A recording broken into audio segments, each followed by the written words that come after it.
श्रावण मध्य अष्टमी एक महत्त्वाचा सण. द्वापार युगातील गोष्ट. पृथ्वी तलावावर दैत्यांनी आकांत माजविला होता. ब्रह्मदेव विष्णूंना शरण गेले. भगवंतांनी पृथ्वी तलावर जन्म घेऊन दुष्टांचा संहार करण्याचे वचन दिले. सर्व देवाधिकार आपल्या अंशरूपाने जन्म घेण्यास त्यांनी आदेश दिला. कृष्णाचा जन्म अराजकाच्या प्रदेशात झाला. विष्णू भगवानांनी यदुवंशात पृथ्वीवर वसुदेव आणि देवकीच्या पोटी जन्म घेतला, तर देवी देवतांनी गोपगोपिकांच्या रूपाने जन्म घेतला. विष्णूचा 8वा अवतार म्हणून भागवत पुराणात कृष्ण जन्माच्या घटकेचं विलोभनीय वर्णन आहे. आकाशात रोहिणी नक्षत्र आहे. सर्व नक्षत्र ग्रहतारे शांत सौम्य झाले. सर्व दिशा स्वच्छ आणि प्रसन्न आहेत. आकाश निर्मळ आहे. नद्या निर्मळ जलयुक्त आहेत. तळ्यामध्ये कमळं फुललेली आहेत. अरण्यात सर्व वृक्ष फळाफुलांनी बहरलेले आहेत. पक्षी मधुर मधुर गाण करत आहेत. शीतल मंद सुगंधी वायूचा सर्वत्र संचार आहे. ब्राह्मणांचा अग्निहोत्रातील अग्नी प्रज्वलित झाला आहे. संतांचे हृदय सहज प्रसन्न झाले. देवतांची वाद्ये सूर छेडू लागली. अप्सरा नृत्यात मग्न झाल्या. देवगण ऋषीगण पुष्पवृष्टी करू लागले. मेघ मंद मंद गर्जना करू लागले. नक्षत्रे तारे ग्रहलोक शुभस्थानी आले. कृष्ण जन्माच्या सोहळ्यात संपूर्ण सृष्टी भगवंताच्या आगमनास साधना करताना दिसून येते. काल, दिशा, मन, पंचमहाभूत, पृथ्वी, जल, वायू, अग्नी, आकाश इत्यादी सर्व शुभगुणयुक्त आहेत. काल प्रतीक्षा करू लागला, कारण त्याच्या आत श्रीकृष्ण अवतीर्ण होणार होते. प्राचीन शास्त्रामध्ये दिशा म्हणजे देवी, त्यांची प्रत्येकी देवता आहे. सर्व देवतांना कंसाच्या कैदेतून सुटका मिळेल म्हणून दिशा आणले आहे.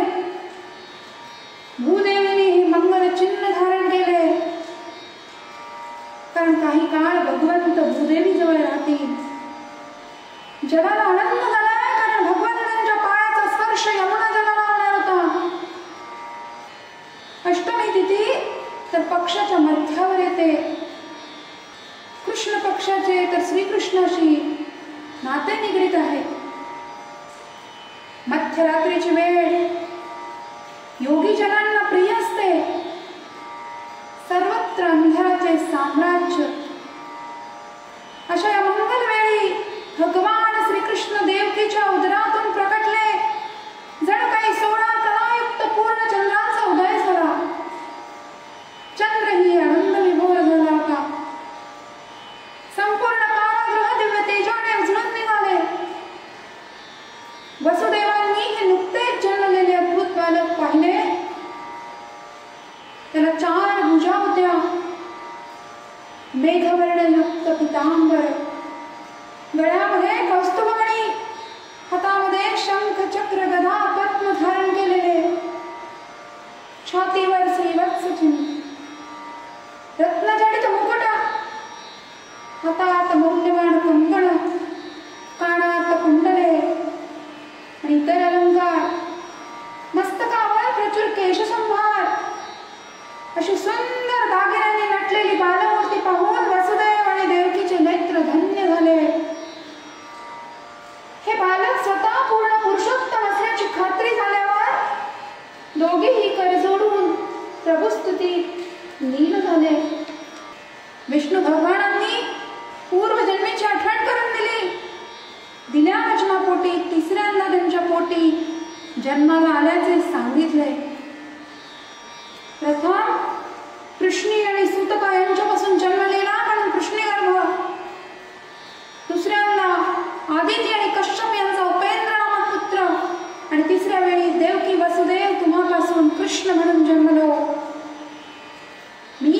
विष्णू रूपात अवतीर्ण झालो ते तुमची खात्री व्हावी म्हणून.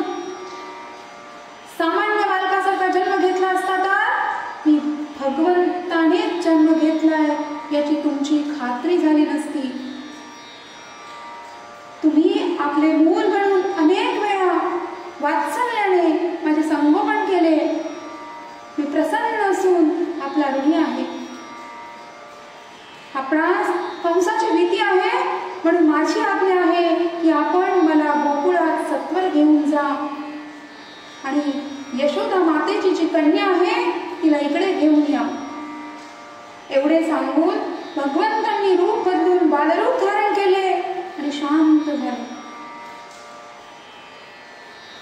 गोकुळात यशोदेला कन्यारत्न प्राप्त झाले. ही योगमाया, अंतरंगा शक्ती, या शक्तीच्या प्रभावाने कंसाच्या पहारेकऱ्यांना निद्रा लागली. बंद कारागृहाचे दरवाजे आपोआप उघडले. मुसळधार पावसाला सुरुवात झाली होती. वसुदेव श्रीकृष्णांना घेऊन गोकुळात चालले. तेव्हा शेषांनी आपल्या नागरूपाने वसुदेवांवर फळा धरला. भगवंतांचे रक्षण केले. यमुना दुथडी भरून वाहत होती. पाण्याच्या लाटा उसळत होत्या. संपूर्ण पात्र पेसाळलेलं होतं. असं असताना सुद्धा पलीकडे जाण्यासाठी यमुनेने वसुदेवांना मार्ग करून दिला. वसुदेवांनी यमुना पार केली.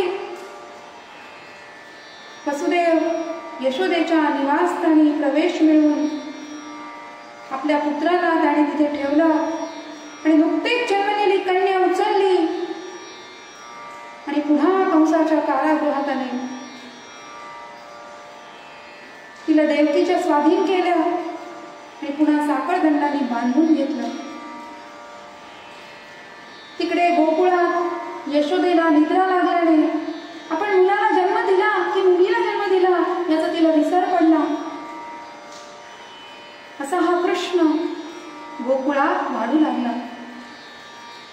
लोणी खाणारा बाळ, बासरी वाजवणारा मुलगा, गोपिकांनी वेढलेला तरुण आणि अर्जुनाला सल्ला देणारा सारथी, गोविंदा, हरी, वसुदेव नंदन, गोपाल, नंदलाल, माखणचोर, श्याम, मुरारी, पार्थसारथी, मोहन, किशन